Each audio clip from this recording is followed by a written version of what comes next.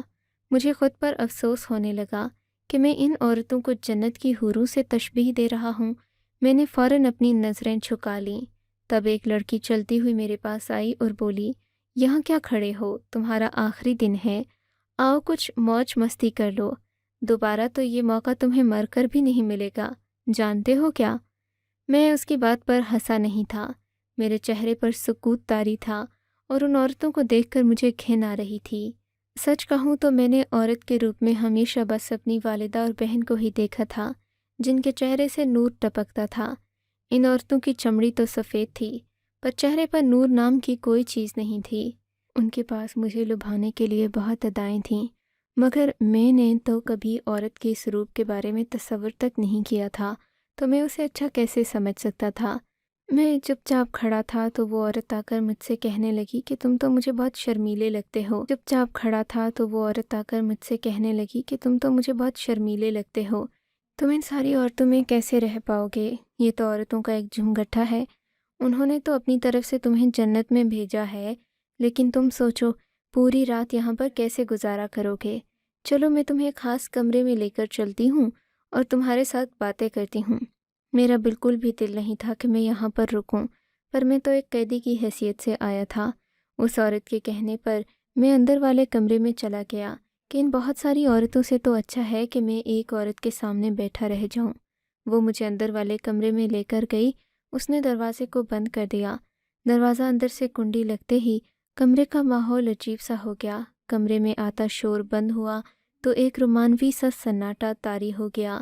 میرے منہ سے آپ کو یہ لفظ سن کر عجیب لگ رہا ہوگا کہ ایک طرف میں اسلام اور راہ حق کی باتیں کر رہا ہوں اور دوسری طرف رومانوی خاموشی کی باتیں بھی سنا رہا ہوں، لیکن اگر میری جگہ آپ بھی وہاں پر ہوتے تو آپ کو اندازہ ہو جاتا کہ اس کمرے کی ایک ایک چیز خاص طریقے سے ڈیزائن کی گئی تھی۔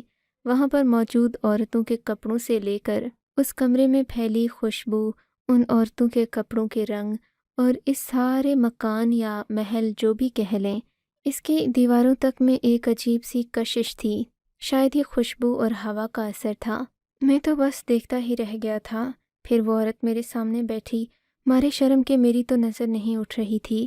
اس کے کپڑے انتہائی مختصر تھے، جنہیں دیکھ کر کسی کا بھی دل بہک سکتا تھا، لیکن میں نظریں جھکائے بیٹھا رہا۔ آج آخری دن ہے تمہارا، ایک دن میں کتنے گناہ کر لو گے؟ مجھے دیکھ تو لو، میں خاص تمہارے لیے تیار ہوئی ہوں۔ کیوں؟ میرے لیے کیوں تیار ہوئی ہیں آپ؟ میں نے اسے بڑے احترام سے پکارا تو وہ ہنسنے لگی۔ تم مجھے اتنے عزت سے کیوں بلا رہے ہو؟ ہمیں اس کی عادت نہیں ہے، ہمارا کام قیدیوں کو خوش کرنا ہے۔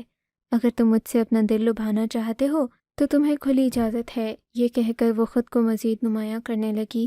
میں نے ہاتھ اٹھا کر اسے منع کر دیا۔ دیکھو، اگر مجھے جیل والوں نے ایک رات کے لیے یہاں رکھ بھی دیا ہے تو مجھے یہ رات سکون سے گزارنے دو۔ تم اس کمرے سے چلی جاؤ اور باہر سے اس کا دروازہ بند کر دو۔ میں بس سکون سے آرام کرنا چاہتا ہوں، پھر میں اٹھ کر نماز پڑھوں گا، اور اگر ہو سکے تو مجھے قرآن پاک کا نسخہ کہیں سے لا دو۔ میں نے اسے یہ بات بولی تو وہ حیرت سے مجھے دیکھنے لگی، جیسے میں کوئی کسی دوسری دنیا کا عجوبہ ہوں۔ یہ تم کیسی باتیں کر رہے ہو؟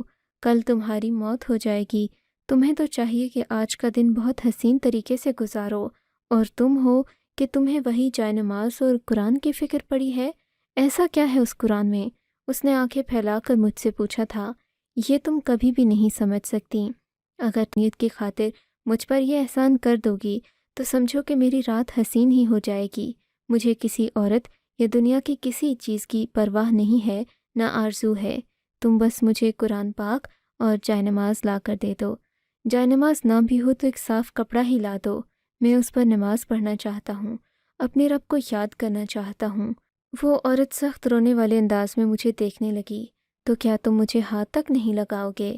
نہیں محترمہ، میں آپ کو چھونے کا حق نہیں رکھتا۔ مسلمان صرف اس عورت کے ساتھ اپنا وقت گزارتا ہے جو اس کے نکاح میں ہوتی ہے۔ میں ایسے آپ کو کیوں ہاتھ لگاؤں؟ آپ میرے لیے ذمہ داری ہیں، میں آپ کی عزت کرتا ہوں۔ میری باتیں سن کر وہ میرے قریب آئی اور بولی، ایک بار پھر سوچ لو، دوبارہ ایسا موقع نہیں ملے گا۔ میں یہاں کی خوبصورت ترین عورتوں میں سے ایک ہوں۔ مجھے بچپن سے لے کر جوانی تک اسی مقصد کے لیے پالا پوسا اور ٹرین کیا گیا ہے۔ اس مقصد میں مجھ سے حسین عورت تمہیں دنیا میں کہیں کسی قیمت پر نہیں ملے گی۔ میں نے پھر بھی نفی میں سر ہلا دیا۔ خدا کے لیے آپ میرے قریب مت آئیے، میں نے اپنا آپ بچاتے ہوئے کہا تو وہ وہاں سے نکل گئی۔ میں نے اس کے ہاتھ کی طرف دیکھا جس میں سفید ریشمی کپڑا تھا اور اس میں قرآن پاک کا نسخہ تھا۔ میں نے لپک کر اس کے ہاتھوں سے قرآن پاک کا وہ نسخہ لے لیا۔ وہ مجھے پھر پھٹی پھٹی نظروں سے دیکھنے لگی۔ بس یہ مجھے دے دو، آپ یہاں سے چلی جائیں بے شک۔ میں نے اس نیم برہنہ عورت کو اپنے کمرے سے باہر جانے کا کہا اور پھر دروازہ بند کر دیا۔ مجھے لگا جیسے دنیا بھر کا نور میں نے اپنے سینے میں بھر لیا ہو۔ قرآن پاک کے نسخے کو اپنے دل سے لگائے میں جائے نماز پر بیٹھتا چلا گیا۔ میں اپنے رب سے خاص باتیں کرنا چاہتا تھا۔ میں نیچے زمین پر بیٹھ کر اپنے اللہ کو یاد کرنے لگا۔ میرے دل میں کسی قسم کا خوف نہیں تھا۔ قرآن پاک پڑھتے پڑھتے نہ جانے کب میری آنکھ لگ گئی۔ جب میری آنکھ کھلی تو کمرے میں عجیب سا ماحول تھا۔ نہ جانے کون سا وقت تھا۔ میں اپنے دل کو بہت مسرور پا رہا تھا۔ یہ شاید دن بدل چکا تھا۔ مجھے حیرت ہونے لگی کہ آخر مجھے سزائے موت کیوں نہیں ہوئی جبکہ میری سزائے موت ہونا باقی تھی۔ اس بات کا واضح ثبوت تو یہ تھا کہ ان عورتوں نے مجھ سے کہا تھا کہ تمہارے پاس یہ آخری دن ہے، چاہو تو اپنی شاموں کو حسین کر لو، چاہو تو بس اسی طرح کاغذ کے اس ٹکڑے کو لے کر چومتے رہو۔ میں نے ان کی باتوں پر ذرا برا نہیں منایا تھا کیونکہ ان کے دل ہدایت کے نور سے خالی تھے، تو وہ کیسے کوئی بات کر سکتی تھیں۔ تھوڑی دیر کے بعد کمرے کا دروازہ کھلا اور وہی لڑکی اندر داخل ہوئی۔ تمہارے لیے ایک اور خوشخبری ہے، اس نے بڑے ہی دل لبھانے والے لہجے میں کہا۔ میں نے فوراً اپنی نظریں جھکا لیں۔ وہ یہ کہ تم اب جب تک یہاں چاہو رہ سکتے ہو۔ وہ میرے انتہائی قریب آ کر بیٹھ گئی۔ میں یہاں بلنا چاہتا، یہاں میرے ایمان کو خطرہ ہے۔ تم اپنے حکام سے کہہ دو کہ مجھے جلد سے جلد میری سزا دے دیں۔ میری بات سن کر وہ ہنسی اور بولی، اچھا کیا تمہیں بھی یہی لگتا ہے کہ جنت میں 72 حوریں تمہارا انتظار کر رہی ہوں گی؟ ٹھیک کہتے ہیں ہمارے بڑے کہ تم لوگوں کو حوروں کا لالچ دے کر ہر طرح کا کام کروایا جا سکتا ہے، اسی وجہ سے تم لوگ بڑے سے بڑا کام کرنے پر آمادہ ہو جاتے ہو۔ دیکھو مجھ میں کیا کمی ہے، تم مجھ سے بھی وہی خواہش پوری کر سکتے ہو جس کے لیے تم نے اتنا سب کچھ کیا، لوگوں کی جانیں لیں، اپنے آپ کو خطرے میں ڈالا، اپنے ماں باپ کو بھول گئے۔ میں بھی تو بالکل ویسی ہی ایک حسین عورت ہوں، تم عورتوں کے لالچ میں ہی تو یہ سب کچھ کرتے ہو نا۔ اس کی بات سن کر میں نے اس کی آنکھوں میں پہلی بار دیکھا۔ میری آنکھوں میں غضب اور اللہ کے خوف کے علاوہ کچھ بھی نہیں تھا۔ اگر مجھے اتنی چاہ ہوتی عورت کی تو میں تمہیں نظر بھر کر دیکھ لیتا، لیکن میں نے ایسا نہیں کیا۔ یہ سب کچھ حوروں کے لیے نہیں، نہ کسی عورت کے لالچ میں صرف اپنے خدا سے محبت کی وجہ سے کر رہا ہوں، اور جانتی ہو مجھے ابھی بھی اس سے ملاقات کرنے کا ہی اشتیاق ہے۔ میں حوروں سے ملنے کے شوق میں سب کچھ نہیں کر رہا۔ یہ تو میرا رب ہے جس کے آگے سب سر جھکاتے ہیں۔ کیا تم نے نہیں دیکھا دنیا کے ہر کونے سے مسلمان آ کر حجاز میں جمع ہوتے ہیں اور پھر وہاں پر اپنے سارے فرق بھول کر صرف ایک خدا کی عبادت کرتے ہیں؟ یہ ہوتا ہے مسلمان۔ ہم عورت کے لالچ میں یہ سب کچھ نہیں کرتے۔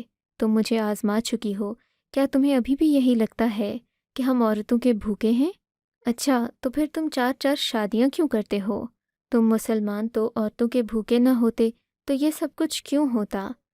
محترمہ، ہم شادیاں اپنی ہوس کے لیے نہیں، عورتوں کی پناہ کے لیے کرتے ہیں۔ دنیا میں عورتوں کی آبادی زیادہ ہے، اسی لیے ہمارے ایک مرد کے نکاح میں 3-4 عورتیں ہوتی ہیں، وہ بھی جب ضرورت ہو۔ تمہاری معلومات کے لیے عرض ہے کہ ہمارے نبی نے پہلی شادی ہی ایک بیوہ عورت سے کی تھی جو ان سے عمر میں 15 سال بڑی تھیں۔ میری باتیں سن کر وہ چپ ہو گئی۔ اچھا چھوڑو یہ باتیں، میرے پاس تمہارے لیے ایک اور خبر ہے۔ کل میں تمہیں یہاں سے لے کر جاؤں گی، تم میرے ساتھ رہ سکتے ہو جب تک چاہو۔ میں نے کہا نا، میں آپ کے ساتھ رہنے میں دلچسپی نہیں رکھتا۔ میری بات 2 ٹوک تھی۔ کیسے انسان ہو بدذوق، اب تو یہ سب لوگ مجھ پر شک کریں گے کہ میں نے جہاں دنیا کے بڑے بڑے لوگوں کو بہلایا پھسلایا، ایک معمولی سے مرد کو اپنی باتوں میں نہ لا سکی۔ یہ کہہ کر وہ رونے لگی۔ یہ تم کیسی باتیں کر رہی ہو؟ کیا ان لوگوں نے تمہیں مجھے بہلانے کے لیے بھیجا ہے؟ مجھے بہلا کر انہیں کیا فائدہ ملے گا؟ میں تو کل پرسوں مر جاؤں گا۔ تم نہیں مرو گے، ان کو تمہیں مار کر اتنا فائدہ نہیں جتنا تمہیں گمراہ کر کے فائدہ ہاں بھیجا جاتا ہے، تاکہ ہم یہاں پر آنے والے جہادیوں کے دلوں کو بدل سکیں، کیونکہ یہاں پر ایک ہی تاثر مسلمانوں کے بارے میں پایا جاتا ہے کہ وہ عورت کے بھوکے ہیں۔ بس میں تو اسی وجہ سے تمہارا دل بہلا رہی تھی۔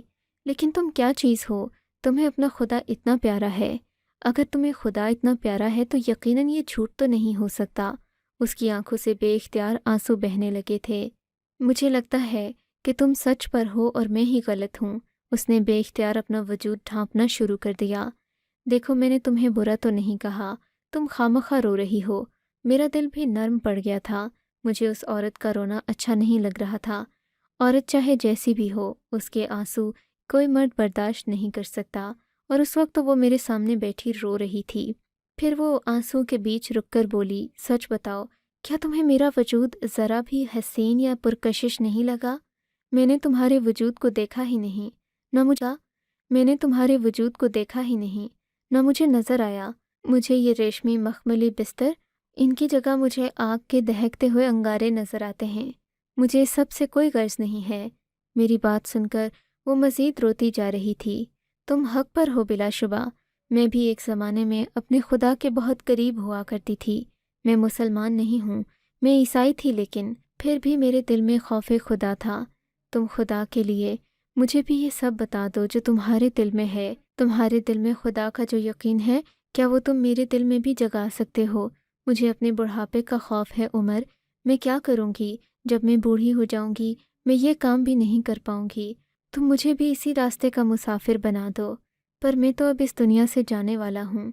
نہیں، تم اس دنیا سے نہیں جاؤ گے۔ اس حکومت نے ہم سب کے اوپر ایک ایک ذمہ داری ڈالی ہوتی ہے کہ ہم نے کم سے کم ایک ایک مرد کو بہکانا ہے۔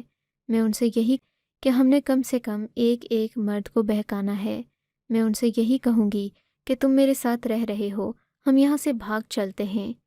میں انہیں کہوں گی کہ تمہیں بہکانے کے لیے مجھے مزید وقت کی ضرورت ہے۔ وہ بہت تیز اور شاطر عورت تھی، مگر اس کے دل میں کوئی میرے لیے لالچ نہیں تھا۔ بس شاید اللہ نے اس کے نصیب میں ہدایت لکھی تھی۔ وہ میرے ساتھ ایک ہفتہ رہی۔ ایک ہفتے میں جتنا اسے بتا سکتا تھا، جو سکھا سکتا تھا، میں نے اسے سکھایا، پڑھایا، سمجھایا۔ مجھے اس بات پر بہت فخر ہے کہ جس دن مجھے لبنان سے واپس آنا تھا، وہ ایئرپورٹ پر ایک سکارف لیے کھڑی تھی، اور وہ یہ مجبوری میں نہیں کر رہی تھی، بلکہ اس کا دل بھی راہ حق پر آ چکا تھا۔ مگر آخری بار خدا حافظ کہتے ہوئے اس کے لرزتے ہونٹ اس بات کا ثبوت تھے کہ اس کے دل میں اللہ کی محبت کے علاوہ شاید میری پسندیدگی بھی جاگ چکی تھی۔